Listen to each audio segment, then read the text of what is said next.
l'année dernière, en 2023, YouTube, il déclare 32 milliards de dollars. Ok, ça y est, je bouffe tout le monde. Ça y est, tu vois, les YouTubeurs, ils piquent plein de codes de la télé. Est-ce qu'en fait, d'être authentique, ça peut pas limite être un frein, tu vois, à ton développement? Le client, il me dit, vous pouvez faire ça? Je lui dis, mais bien sûr qu'on peut faire ça, on te le fait quand tu veux. Lui, il fait, non, on n'a jamais fait ça, on le fera jamais. Et Joka qui fait bluff qu'il a jamais joué, il Non, mais est mec, quatrième.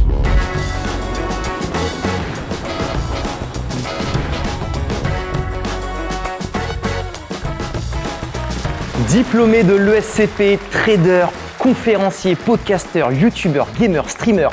T'as plus de 150 000 abonnés sur tous tes réseaux confondus, mais ça c'est le Jokaris que tout le monde connaît. Moi j'ai envie de savoir qui est Marc. Bah écoute, déjà t'as oublié le plus important, Master sur League of Legends, c'est le truc. Master sur League of Legends, c'est vrai. Et derrière ça, Marc c'est qui? Je pense que ce que je dirais, c'est que je suis quelqu'un de passionné, tu vois, donc quand j'essaye un truc, je le fais à fond. Et voilà, ça m'a mené un peu à suivre un peu mes kiffs, voilà, et en être là aujourd'hui, quoi. Donc ça, c'est la manière dont les gens te voient et... Ça, c'est la manière dont moi je me vois, je me dis que je suis un passionné, les gens ils doivent se dire ce mec est complètement perdu. La réalité, elle doit être entre les deux, mais tu vois, t'as un dicton en anglais, on dit perception is reality. Je pense que c'est vrai, tu vois, ou le fake it until you make it et tout ça, tu vois, c'est pour ça aussi qu'on dit un imbécile heureux d'ailleurs, tu vois, genre si dans ta tête ça va bien, c'est ça le plus important, quoi. Et tu penses que tu auras de nouveau, et on commence sur des sujets un peu plus macro, mais tu penses que tu auras encore 1000 vies professionnelles, parce que là on en a listé 10 000 qui sont totalement différentes les uns des autres. D'ailleurs tu peux même peut-être expliquer pour les personnes qui te découvrent ce qui t'étais avant, ce que tu as fait avant de devenir finalement le Jokaris d'aujourd'hui. En gros, j'arrive en école de commerce, là je me fais chier, tu vois, je me rends compte qu'il n'y a pas de trucs de geek, de maths et tout ça. Donc je fais une formation pour devenir prof de maths en classe prépa chez UPSup. J'ai 2 classes de 15 élèves et tout ça. Là, je commence à me re-challenger un peu intellectuellement.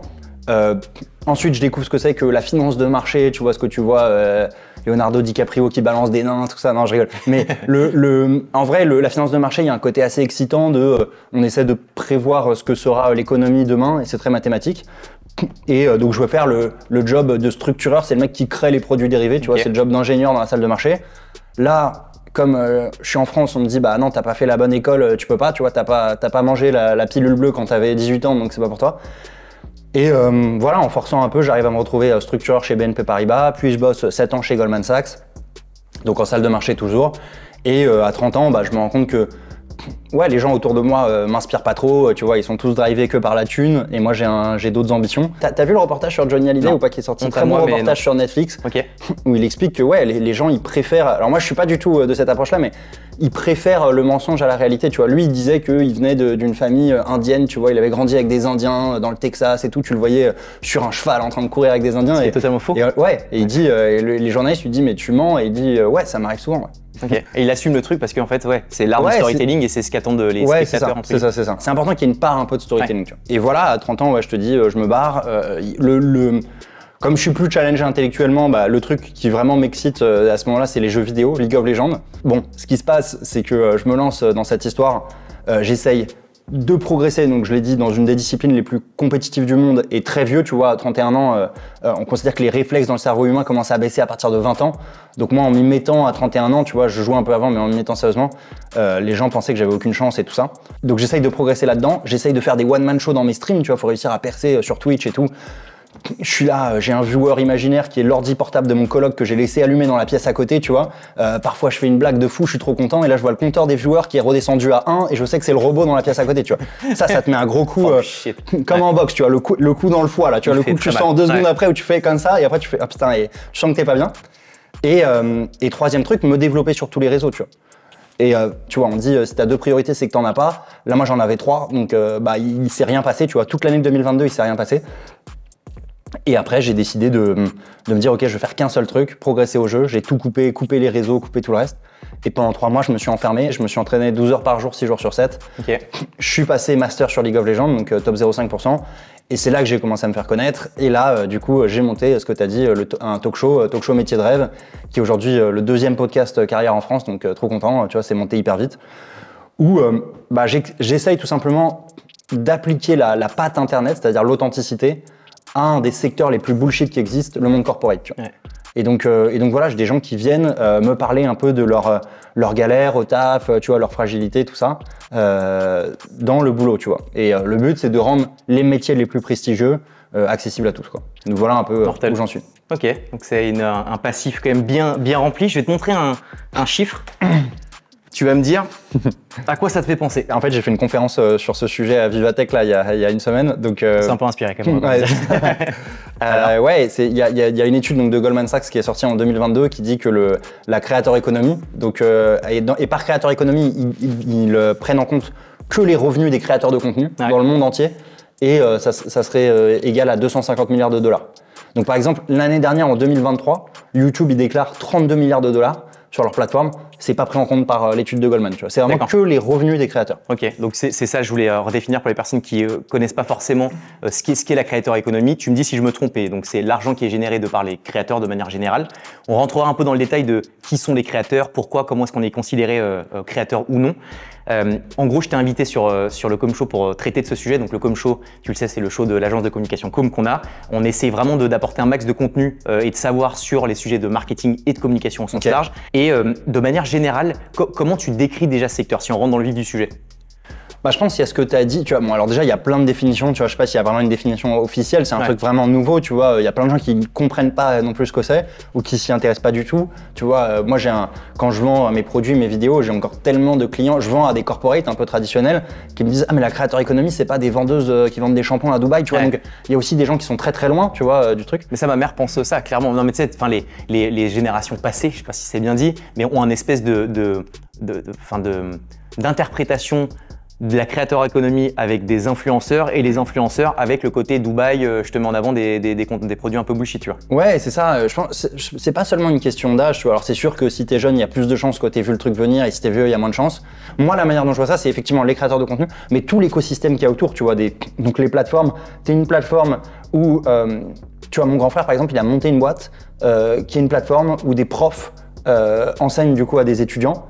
En gamifiant le jeu, tu vois, tu fais ton cours de physique, si tu as gagné ton cours de physique, tu gagnes des gemmes, avec les gemmes tu vas acheter un skin, tu vas pouvoir te la péter devant tes potes en mode putain j'ai un skin parce que j'ai réussi le maxi niveau du cours de physique et tout ça, tu vois. Ça c'est de la creator economy, tu vois, une plateforme comme ça. Et est-ce que ça veut dire que donc, est-ce que c'est tous les créateurs? Est-ce que moi, Harold qui crée du contenu sur LinkedIn notamment, donc plutôt plateforme B2B, est-ce qu'on génère de l'argent grâce au contenu qu'on crée? Est-ce que ça fait partie de la creator economy ou pas? Complètement. À partir du moment où, en fait, un des trucs de la creator economy, même si tu as des revenus de plateforme, mais tu vois, sur LinkedIn par exemple, t'en as pas. Un des trucs qui caractérise la creator economy, c'est ça fait partie de l'économie de l'attention, tu vois. Et le but dans l'économie de l'attention, c'est créer un truc à forte valeur ajoutée, quasiment gratuitement, pour capter l'attention. L'attention est tellement dure à capter, et après cette attention va te générer des leads, tu vois. Un des trucs qui caractérise, tu vois, t'as un penseur qui a écrit sur l'économie de l'attention qui s'appelle Yves Citon. Il a écrit un essai qui s'appelle L'écologie de l'attention. Où il compare cette économie de l'attention au Festival d'Avignon. Quand tu arrives au Festival d'Avignon, qu'est-ce qui se passe? Il y a beaucoup trop d'offres par rapport à la demande. Entre le off et le in, il y a à peu près 1500 spectacles. Toi, tu as le temps d'en voir 3-4 par jour. Donc, tu arrives, tu rentres dans le festival, tu es sollicité en permanence, tu es en train de bouffer, tu as un mec qui pop à côté de toi et tout, qui te fait ce soir, 18h, Théâtre des Béliers, on y rit et on y pleure, venez, tout ça, machin. Tu y as été combien de fois? J'y ai été 5 fois. J'ai été 5 fois. J'ai des potes qui jouent, retournez-y, c'est très très cool. Mais ce truc de sur-offre par rapport à la demande, c'est la même chose sur LinkedIn, tu vois, t'as pas le temps de tout voir sur YouTube et tout, il y a trop de vidéos et tout. C'est vraiment la caractéristique aussi de ce marché, tu vois, et c'est pour ça que c'est aussi dur de percer, entre guillemets, c'est qu'il y a beaucoup trop d'offres par rapport à la demande, tu vois. En France, 150 000 créateurs de contenu. 150 000 créateurs de contenu seulement? Moi j'aurais dit beaucoup plus. Puisque alors je sais pas exactement, alors quelle est la définition de créateur de contenu? Est-ce que tu vois quelqu'un qui poste un peu beaucoup, qui est en public ou mais c'est ça, est-ce qu'il y a des critères? Tu vois, c'est ça que je te disais un peu par exemple même sur LinkedIn, est-ce que tu as certaines plateformes mais pas toutes? Est-ce que c'est quand tu gagnes 1 euro ou 100 000? Je te dis n'importe quoi, mais comme tu l'as dit, c'est pas encore un terme qui est totalement prédéfini avec ses critères, c'est un truc un peu passe-partout pour le moment où on y met un peu de tout, un peu de rien sur la partie créateur économique, d'accord? Et est-ce que tu penses que c'est une industrie, donc sur tous les créateurs de contenu sur les différents réseaux, est-ce que tu penses que ça va vraiment challenger les médias traditionnels type la télé où tu vois que tu as une déperdition de ouf du nombre de téléspectateurs, en tout cas dans la Gen Z et Gen Y de ouf. Est-ce que tu penses que clairement ça peut mettre en danger les médias traditionnels? Et après je te donnerai un cas d'usage qui pour moi illustre à la perfection la creator economy, mais déjà répondons peut-être à ça. Est-ce que tu penses que ça va remplacer les médias traditionnels? Si tu veux, faut pas être alarmiste, tu vois. À chaque fois qu'il y a un nouvel acteur qui arrive, ça veut pas dire que les autres meurent, tu vois. Les gens ont pensé, quand la télé est arrivée, on s'est dit, ah ça y est, c'est la fin de la radio. Ça n'a pas du tout été la fin de la radio. Quand YouTube est arrivé, c'est la fin de la télé. Aujourd'hui, il y a tellement de gens qui regardent la Star Academy. Pierre, qui a gagné la Star Academy, était dans le top 50 en France, tu vois, pendant longtemps après, donc premier du top 50. Donc voilà, désolé pour la ref, mais j'ai beaucoup aimé la saison de la Starac cette année. Mais en gros, ce que je veux dire, c'est que et un autre exemple que je peux te donner, c'est peut-être sur les télécoms. T'as Orange, SFR et ça qui sont en cartel depuis des années, avec des forfaits à 50 balles. T'as Free qui arrive, coup de pied dans la fourmilière qui dit ok, le forfait c'est 20 balles. Bah, en fait, c'est une bonne nouvelle pour qui? Pour les clients d'Orange et SFR, tu vois, parce que Orange et SFR sont obligés de s'aligner sur le nouveau prix, mais ça change le paradigme, tu vois, ça change la donne. Ça veut pas dire qu'ils vont crever pour autant, tu vois. Et donc là, je pense que c'est un peu ça. C'est les youtubeurs arrivent, ça change les trucs, la télé va s'adapter et tout ça aussi.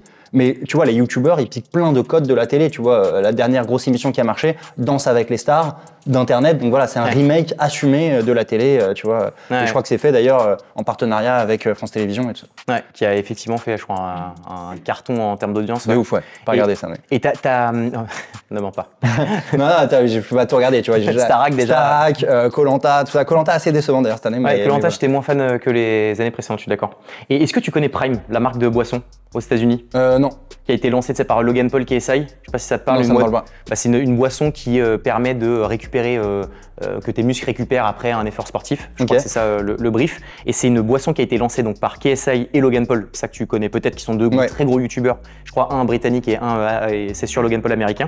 Et ils ont non pas participer à influencer la marque en faisant des stories de mise en avant de produits, mais en fait ils ont incarné la structure, ils sont même associés à l'entreprise, ils ont vendu, je crois qu'ils ont dépassé le milliard de bouteilles vendues en moins de 3 ans, donc on reconfirmera les sources, mais je suis certain en tout cas que ça fait plusieurs centaines de millions d'euros, donc c'est juste incroyable. Est-ce que ça pour toi, ça va challenger aussi la manière de faire de l'influence, quand encore une fois avant l'influence c'était une petite story où tu disais allez avec mon code promo acheter ce produit, tu vois. Complètement, tu vois, je pense qu'aujourd'hui on comprend un truc, c'est que les gens s'attachent pas à une entreprise, tu vois. Tu t'attaches pas à un groupe en te disant putain, trop bien de bosser pour Société Générale, tu vois, par exemple. Tu vois. Si on parle avec la vision marque employeur, tu vois. Par contre, tu t'attaches à une personne, tu vois. Tu t'attaches à une personne et donc c'est ce qui se passe avec le personal branding, tu vois. Donc alors ça fait un moment qu'on le comprend, tu vois. Ça fait un moment que les marques commencent à avoir leurs égéries, tu vois, pour vraiment incarner la marque. Et là. Les gens font du personal branding, les entrepreneurs aussi, tu vois, sont mis à faire de la création de contenu. Tu en as parlé un peu tout à l'heure, mais ils expliquent sur LinkedIn leurs problèmes de manière très transparente. Cette transparence crée de l'engagement de leurs clients, de leurs compétiteurs aussi, et leur permet de générer des leads, tu vois.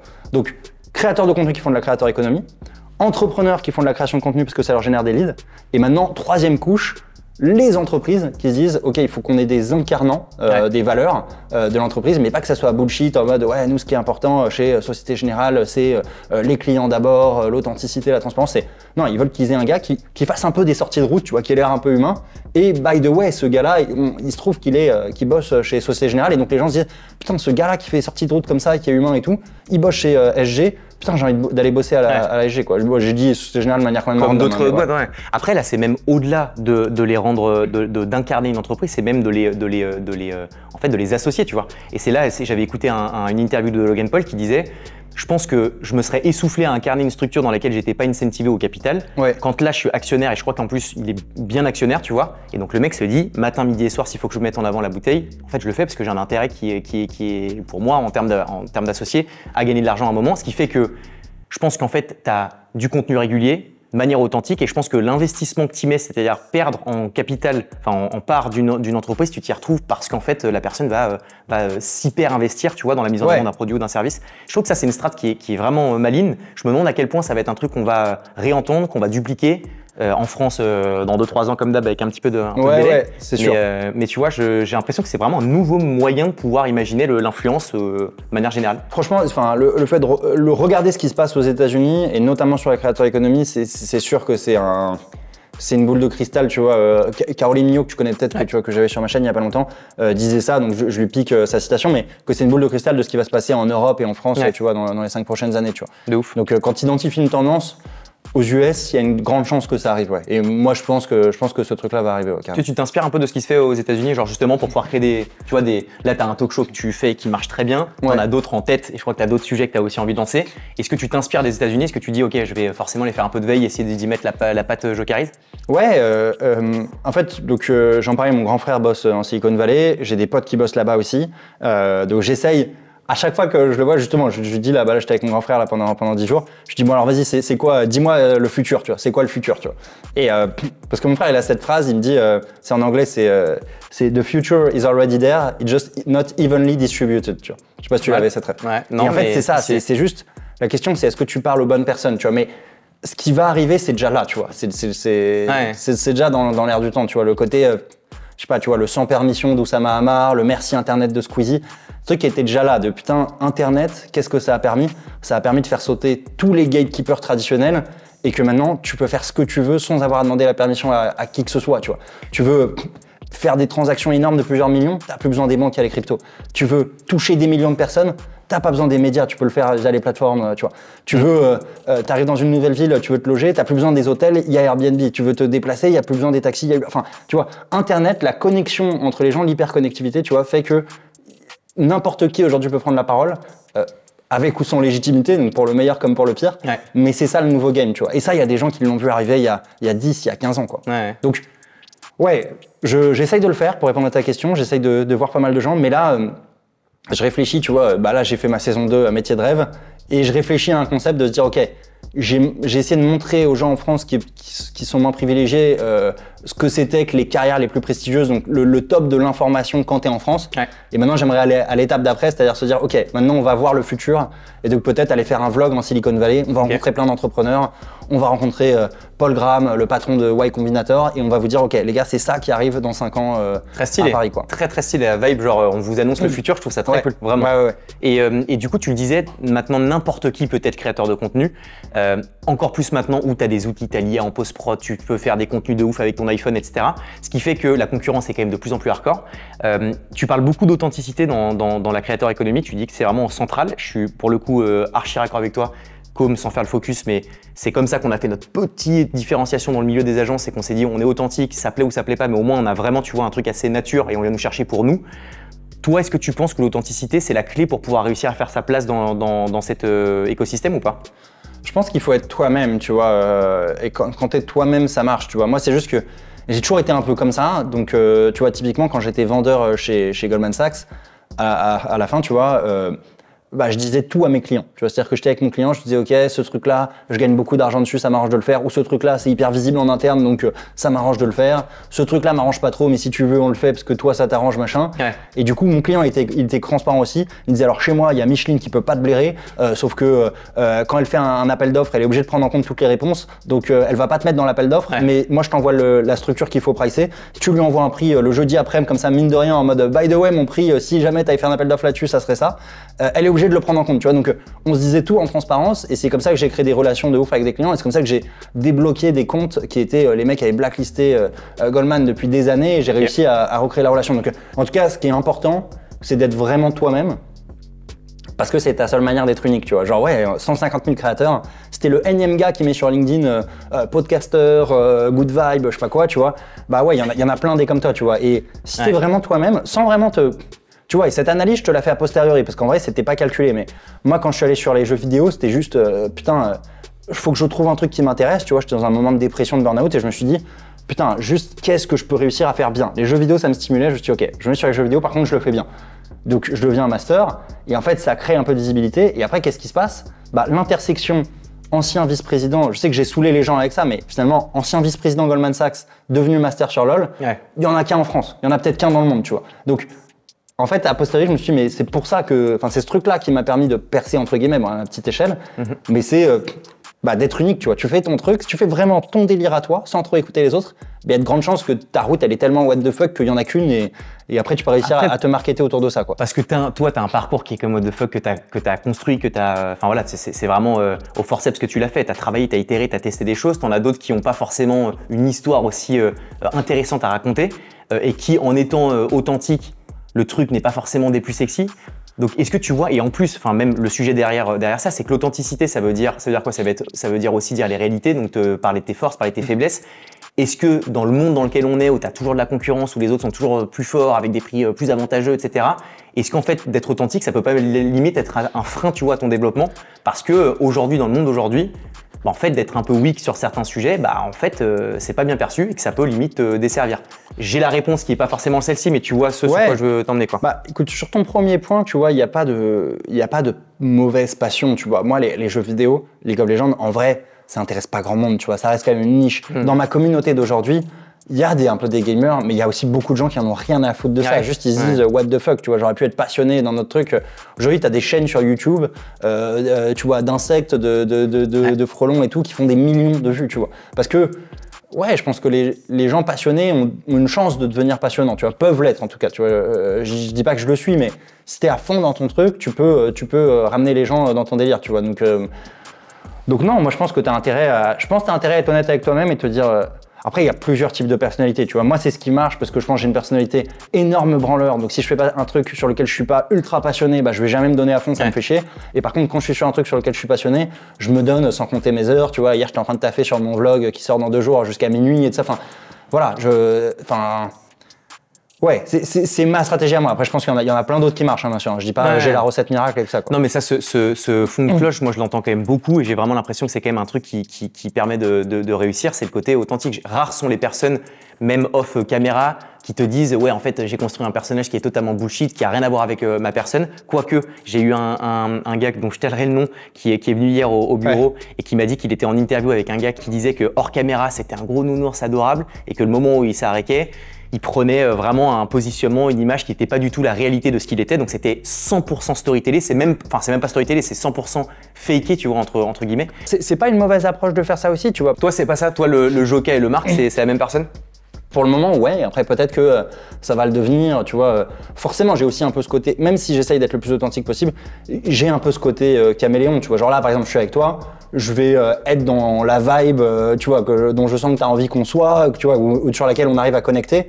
Peut-être que, tu vois, dans un vlog face cam où je suis de mauvaise humeur, je vais être complètement différent aussi, tu vois. Donc, voilà, on peut pas, tu vois, je peux pas dire non plus je suis toujours exactement le même et tout, tu vois, il y a un peu de ça. Mais comme dans la vie de tous les jours, tu vois, quand tu revois tes potes de lycée que t'as pas vu depuis longtemps, peut-être qu'à l'époque du lycée, t'étais l'énorme déconneur et tout ça, tu te dis putain, je sais que c'est ça qui marchait avec eux, vas-y, redeviens le gars fou et ça, même si aujourd'hui je suis le gars rangé qui fait plus rien et tout ça, tu vois. Mais l'espace d'une résoie, je vais me réinventer une vie en mode là, je suis ce gars complètement fou et tout, qui reprend des tournées pour tout le monde et ça. Voilà, on le fait tous un peu ce truc-là, tu vois. Ah non, de ouf, ça c'est une réalité, vraiment. Je trouve que tu as à chaque fois un personnage que tu te crées en fonction de ton groupe d'amis, en fonction des personnes que tu côtoies. T'as aussi une pression sociale, même si tu dis je m'en fous de ce que les gens pensent de moi, ça te met un peu. Tu connais le regard des autres et tu sais comment eux ils ont l'habitude de te voir et tout ça, et t'as envie de leur faire plaisir aussi, tu vois. Clairement. Et si on switch de sujet qui va forcément être un sujet que les gens, ça intéresse les gens, c'est les pépettes, c'est l'oseille.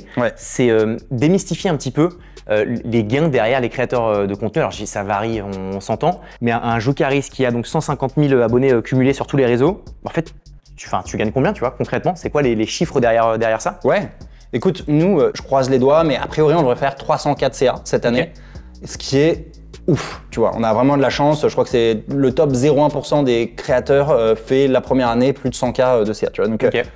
Donc on a de la chance. Pourquoi on a de la chance? Parce qu'en fait on est pile sur la niche où on a une audience ultra CSP+, tu vois, et c'est assez facile de le montrer. Moi sur LinkedIn je peux dire ouais il y a tant de gars de Polytechnique, d'HEC qui me suivent, même si mon but c'est aussi de rendre l'information accessible à tous et pas être dans un nombrilisme des top écoles, mais c'est sûr que les entreprises avec lesquelles je bosse ça les rassure, tu vois.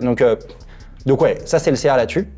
Ensuite, on monte à la fin de l'année à Station F, le plus gros forum de la creator economy B2B en France. Ça, tu le fais quand? Ça, c'est en décembre à Station F. Ok, trop bien. 10-11 décembre. Enfin, c'est une Creator Week, donc tu as les 2 jours avec le main event, et ensuite tu as des événements satellites autour. Donc ouais, ça grave cool. Et ça, voilà, c'est un autre business d'événementiel, donc on a créé une boîte ad hoc pour ça. Franchement, si on le fait à break-even, c'est-à-dire juste on arrive à pas perdre d'argent la première année, je suis trop content, parce qu'en fait, ça va nous aider sur tout le reste, tu vois. Lui, il veut que, il dit non, je monte pas des boîtes qui sont pas rentables. Il dit si c'est, tu vois, il dit si c'est pour se faire un chèque de 20 000 balles, je me fais un chèque et tu vois, et on n'en parle plus, on se fait pas chier pendant un an. Tu vois. Mais et c'est bien, tu vois. Lui, il a vraiment la vision business. Moi, j'ai la vision putain, je vais aller sur la lune. Et tu vois, et si j'étais pas avec lui, moi je serais juste un guignol rêveur.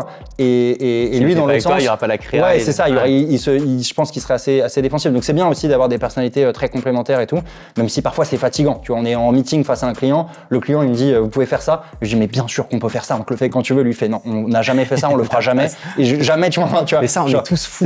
Mais je sais même pas si c'est un truc de créateur plus que d'entrepreneur. Pour moi c'est un trait de caractère d'entrepreneur de vouloir tout faire tout le temps, H24, partir à droite, partir à gauche. Tu vois, moi ton histoire, moi j'ai pas fait autant de choses que toi, mais par contre ce côté un peu volatile, velléitaire où t'as envie de tout faire tout le temps et sans pour autant aller jusqu'au bout, mais juste de se faire rêver, de se faire kiffer, tu vois, c'est un truc de. Alors, pour le coup, j'essaye d'aller au bout des trucs, tu vois. Je pense que tu vois, sur la finance, je pense que je suis quand même allé au bout, tu vois, le truc où t'arrives VP chez Goldman, tu vois, c'est un peu le Graal dans la finance, donc.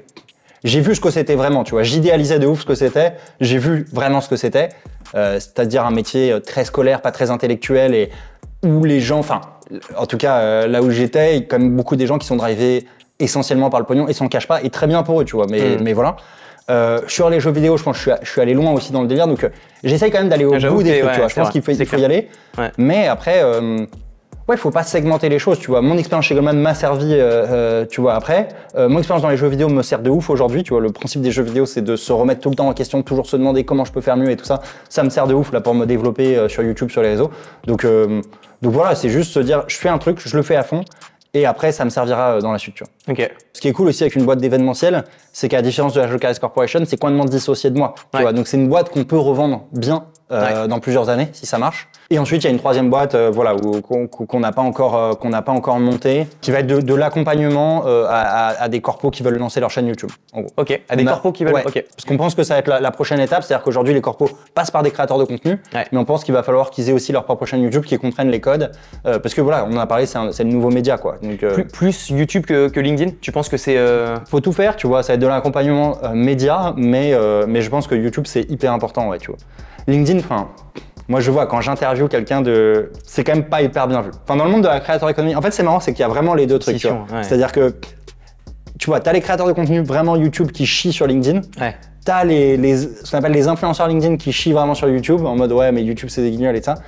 Et en réalité, quand tu creuses, les deux aimeraient bien, tu vois, avoir passé de l'autre côté. Tu vois. Donc, si tu veux, je pense que aujourd'hui, on gagne de l'argent sur la Jokeris Corporation, mais à terme, on se dit, on aimerait bien que ce truc-là soit un média. Donc, un média, ça veut dire, non, ça veut pas dire, parce qu'en France, tous les médias appartiennent à des milliardaires quasiment, mais un vrai média, je pense que ça devrait être un truc qui est impartial, qui appartient à une communauté ou quoi. Donc nous, on aimerait bien que la Jokeris Corporation, en tout cas que la partie vidéo et tout ça, ce soit juste une entité qui perde de l'argent et d'avoir construit des business autour qui le financent, tu vois. Ok. Parce que forcément, quand t'as un sponsor, un truc et ça, forcément, tu perds un peu de liberté et tout, tu vois. Et j'aimerais vraiment qu'on ait le truc le plus authentique, le plus libre possible. Tu vois. Après, tu l'as dit, tu perds de l'argent. Enfin, tu vois, quand tu vois des combinés qui ont levé, je crois, 20 ou 30 millions et qui finalement sont à chaque fois à perte année après année. Enfin, ça, c'est une réalité derrière le monde des médias aussi. En vrai, c'est que j'ai l'impression que tous les gros médias ne sont pas rentables et donc ont une espèce de date de péremption, tu vois, qui est en fait ton cash burning à un moment où tu en auras plus, c'est dette, tu vois. Et c'est pas Combini, c'est pas les seuls médias, c'est juste que je le cite parce que c'est quand même un gros média. Mais pour toi, ce sera le levier pour aller faire du business à côté, en fait. C'est comme ça qu'il faut le voir, le média. Ce que tu disais, c'est que c'est à perte, mais pour aller donner du dynamisme sur des business plus rentables. Mais juste pour creuser cette idée, parce que c'est intéressant que les gens, à mon humble avis, tu vois, il y a vraiment un truc qui est en train de se passer, c'est que les médias qui sont contrôlés par des milliardaires, du coup, les gens n'y croient plus. Ouais. Et du coup, qu'est-ce qui te retourne une élection aujourd'hui? C'est pas un média, c'est un Squeezie qui prend la parole et qui fait un post de 9 millions. T'en penses quoi d'ailleurs de sa prise de parole? Tu penses que c'est un truc qui. Tu penses que c'est. Moi, en vrai, je trouve ça. Tu vois, t'as toujours, de toute façon, dès que tu fais un truc, on te le reproche, mais je pense que les gens se disent, ah ouais, putain, hyper démago, le gars enfonce des portes ouvertes. Non, il enfonce pas des portes ouvertes. Il y a 40% des gens qui votent RN, donc il a perdu des centaines de milliers d'abonnés depuis qu'il l'a fait. Donc, non, moi, je pense qu'il a vraiment posé ses couilles sur la table. Je pense que c'est hyper courageux de sa part d'avoir pris la parole là-dessus.